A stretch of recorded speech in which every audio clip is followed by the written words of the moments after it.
Hello and welcome to Lecture 19 of Ancient and Medieval Worlds.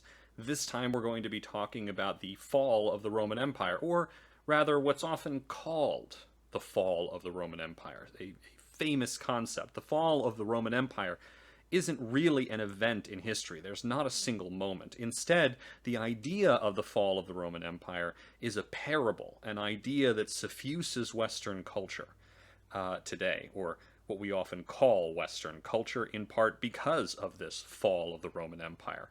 It's a fall with a capital F, a defining historical question that's been asked repeatedly for centuries.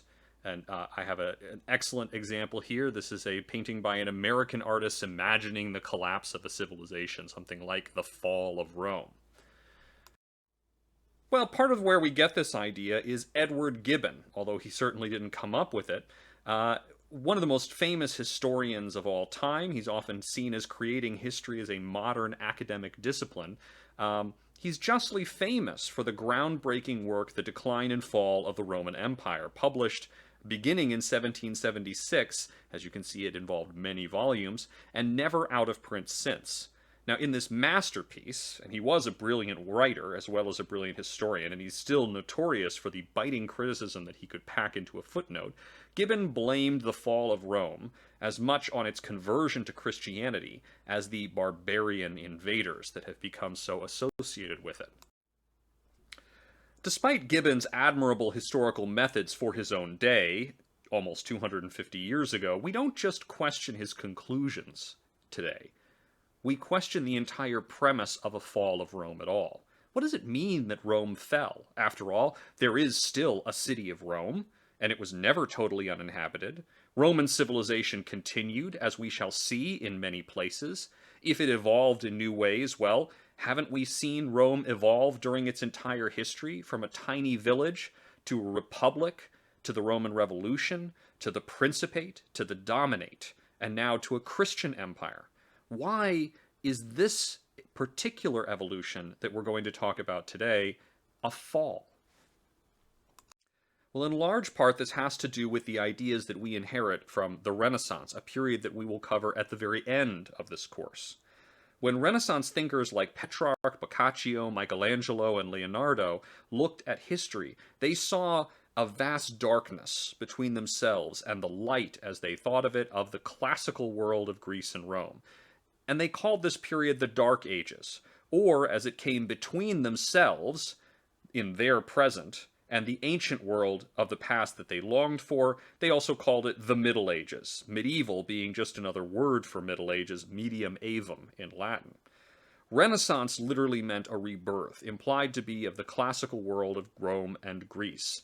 Although we now have started using the term Renaissance to mean nearly any period of flourishing culture, this is what it was originally intended to communicate.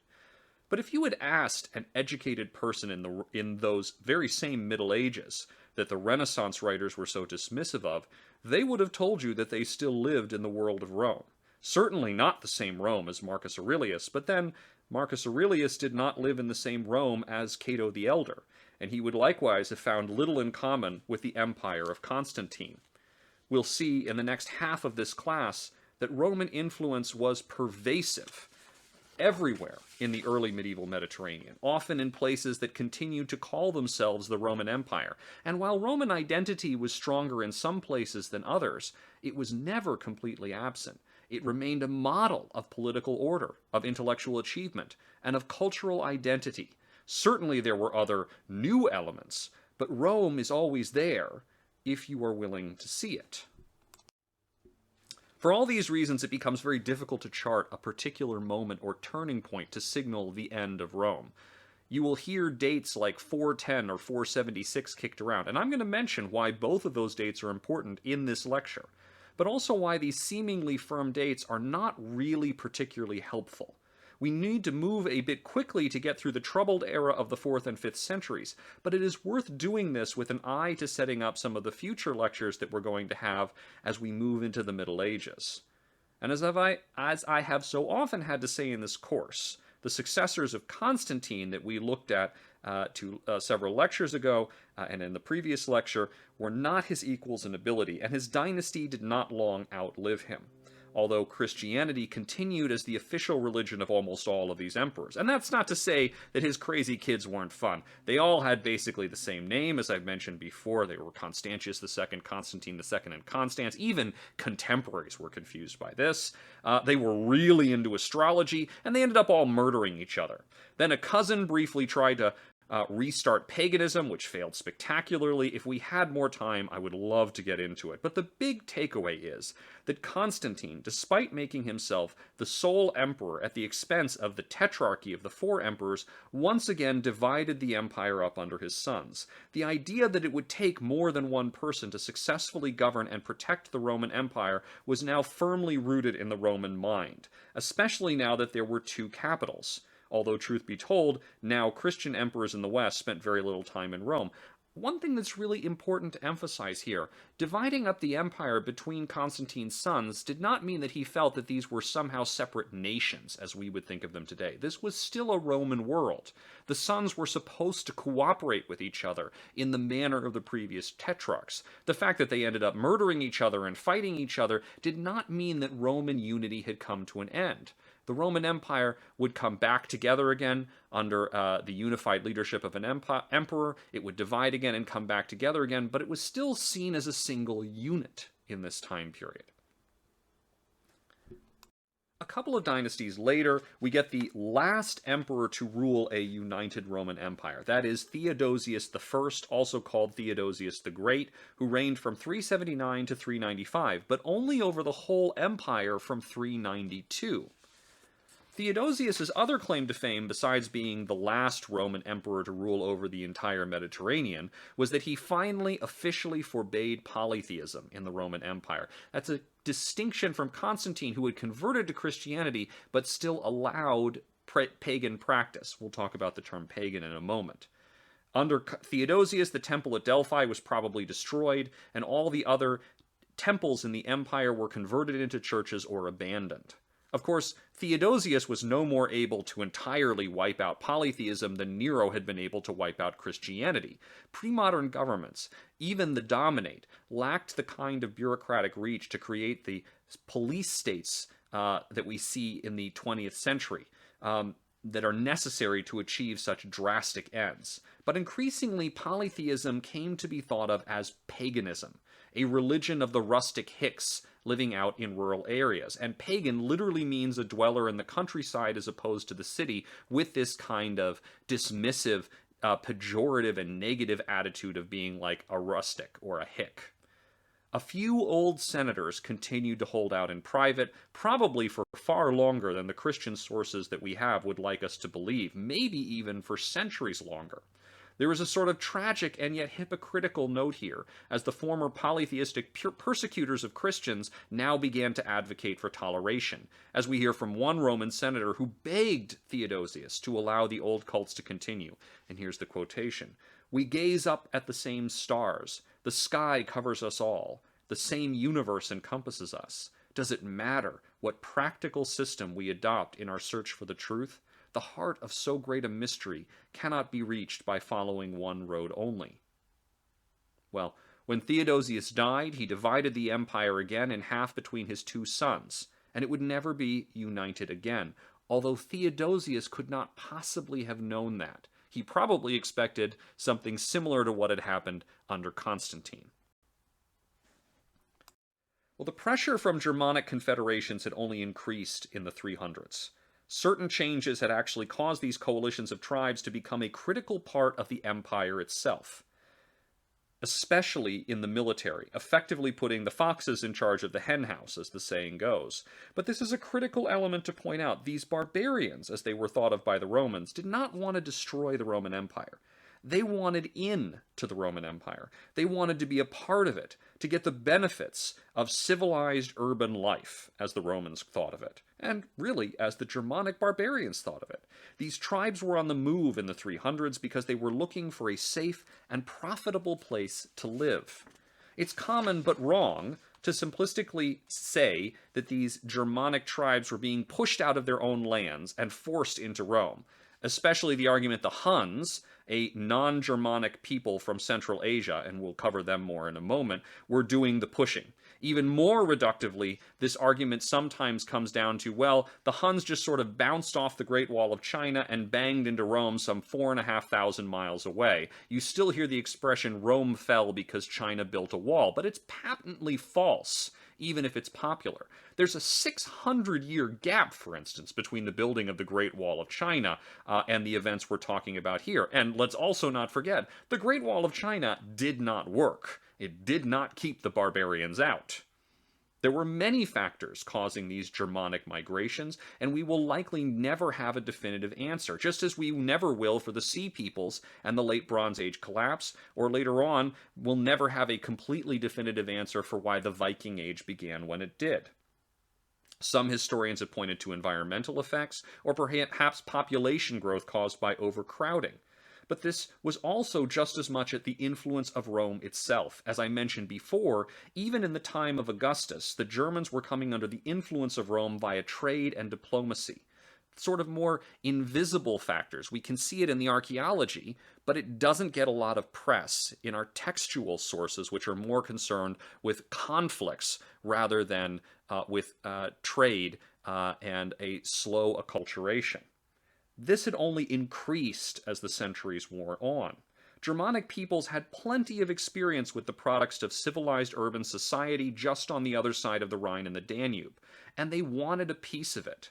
And the new confederations were in part inspired by the Roman example and by Roman meddling in tribal politics. Moreover, they also developed identity as part of migrating and invading. They hadn't just been waiting around fully formed on the other side of the border.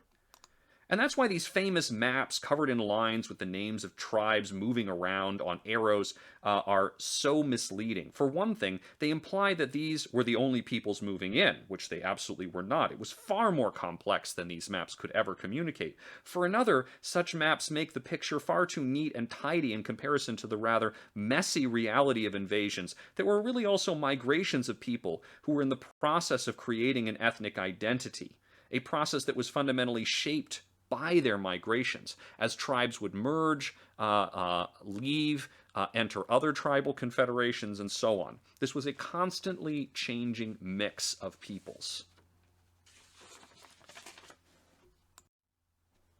Emperors during the late Dominate actually encouraged the movement of tribes into the empire, in part to replace the population losses from the decades of civil war and plagues that the empire had suffered going back really all the way back to the reign of Marcus Aurelius in some ways. And this was a particular problem in the Roman army itself, in the legions. They had always been expensive. Half the tax revenue of Rome went to the legions. And compare that with the United States today, which the U.S. military budget accounts for 40% of all military spending on the planet. And still, the U.S. military budget is only a fifth of the U.S. tax revenue, of the overall U.S. U.S. budget, that is to say. As we saw, this problem had only become worse in the 3rd century, as the cost of these soldiers skyrocketed as they had to be bribed. This had caused that economic inflation we looked at, and so on. The solution was not just more taxes and debasing the currency of precious metals. It also necessitated changes in taxation and in recruitment.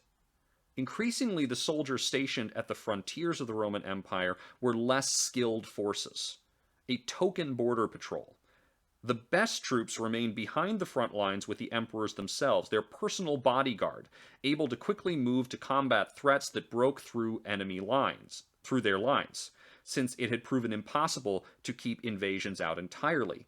But the professionalism of the armies was also degraded. At their peak during the Pax Romana, legionaries required 2 years of training. But in the chaos of civil war and constant outside threats, that kind of timing was impossible to sustain, with an increasing need for new recruits to replace casualties of both the fights with invaders and fights with fellow Romans. Moreover, the officer corps, responsible for discipline and training, was hit especially hard by civil war, as officers were often the first people killed by their own soldiers during mutinies. Increasingly in the 300s, the emperors turned to recruiting barbarians, especially Germanic barbarians who were raised in a rougher and more violent culture beyond the borders of the Roman Empire than the urban populations inside it who had effectively been demilitarized for generations. But increasingly that saw a shift from soldiers, who were used to discipline and working together, to warriors, a decline from the skilled and disciplined legions. And their officers were often as much tribal chieftains as Roman generals, though as we shall see, they could be both at once. The army was losing its distinctive Roman quality.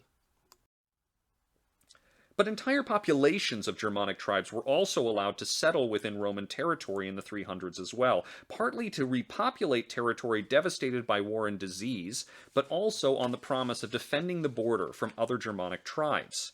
The first reference we have to this seems to come from the reign of Constantine himself, early on in the 4th century. At the time, it had made a lot of sense. It satisfied a pressing need for people to work the land and for warriors to defend it, using barbarians to fight barbarians. But Rome also could be excused for expecting that these incorporated barbarians would Romanize, because they always had done so in the past, like with the Celtic Gauls. But by the 370s, this had become an endemic issue.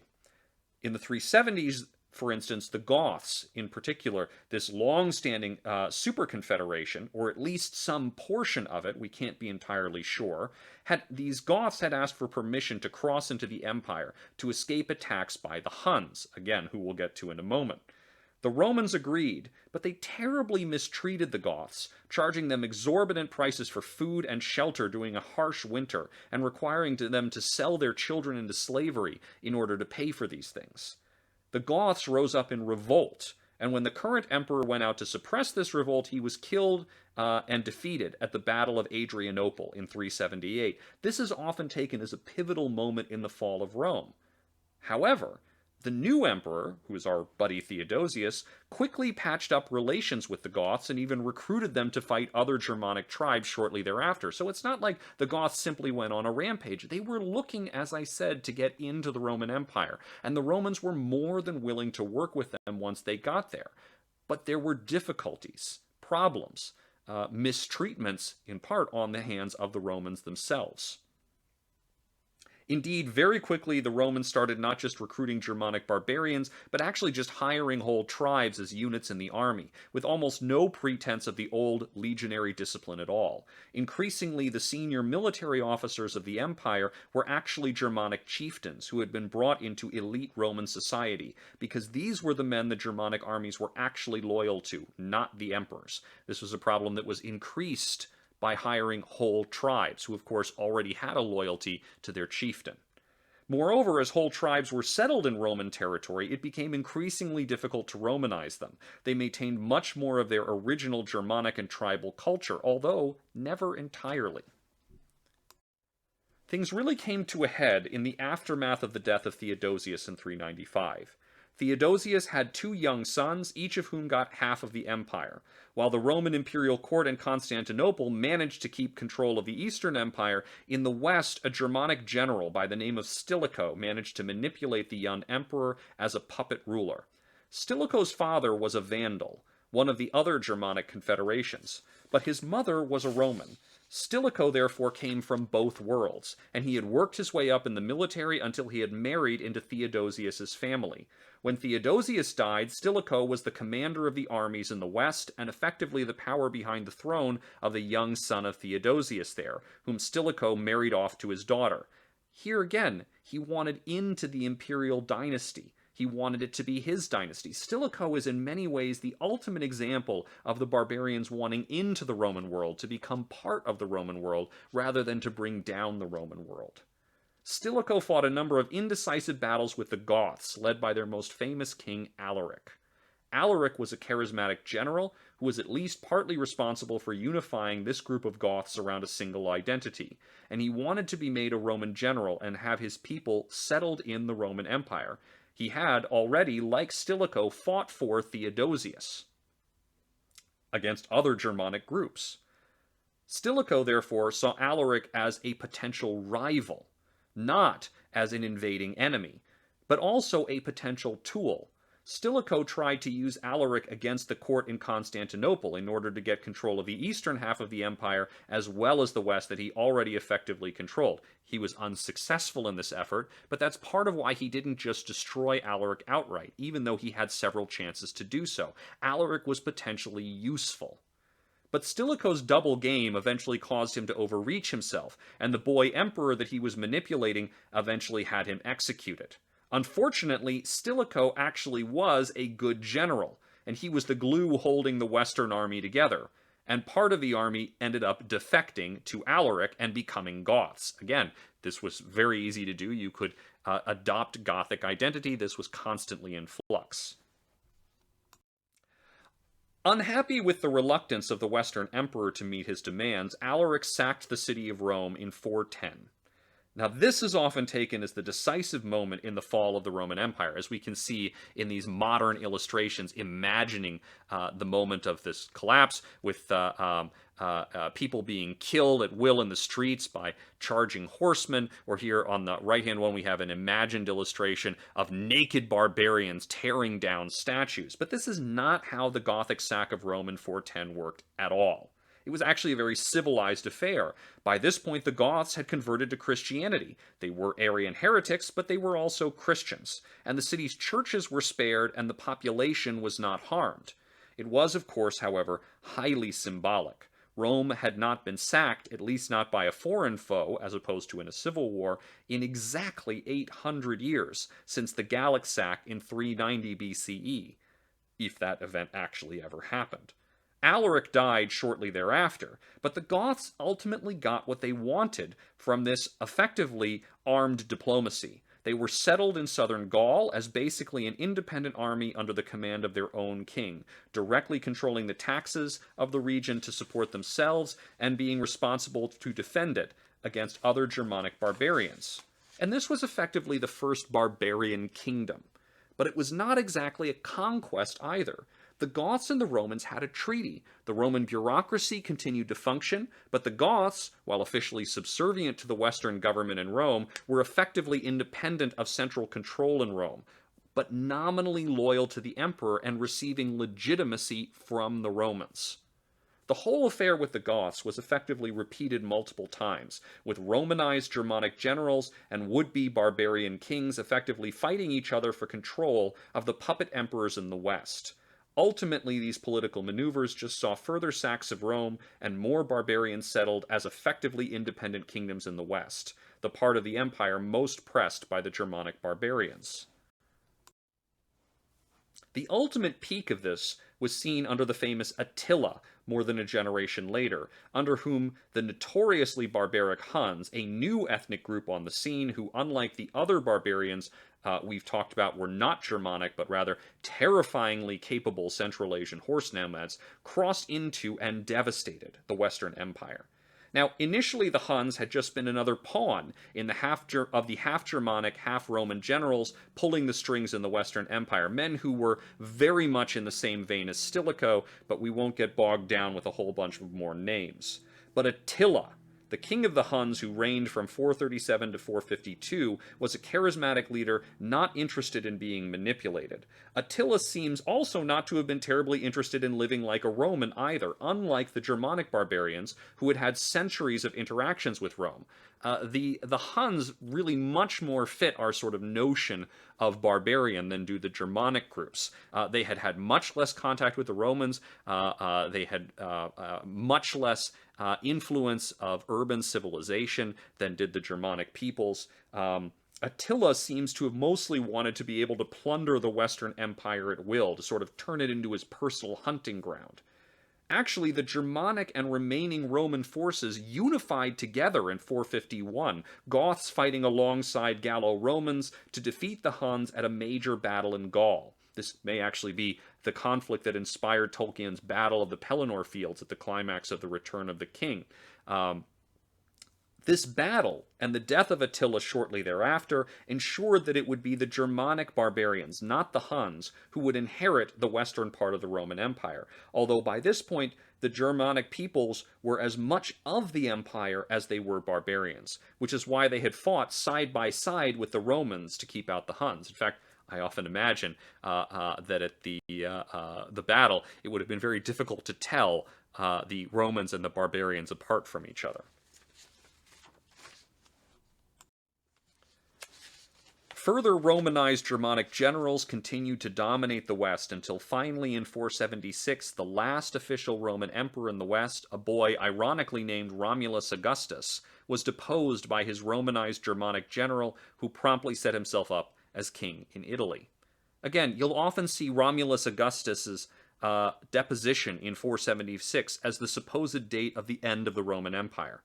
But Romulus Augustus was a puppet, and the descendant of puppets. The reality of Germanic, or rather Romano-Germanic rule over the West was a long-established fact by this point, with merely the illusion stripped away.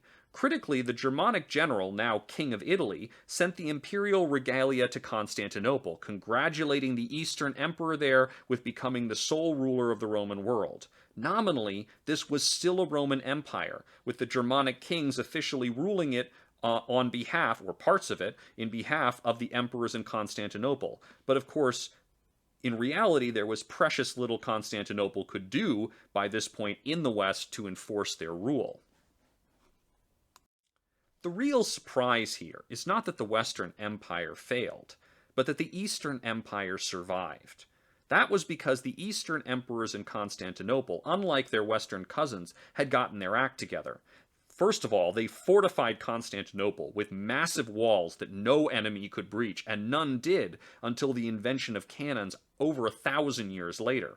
So even when the Western Germanic generals tried to threaten the East with Goths or Huns, manipulated into attacking for them in internal Roman squabbles for power, Constantinople could hold firm.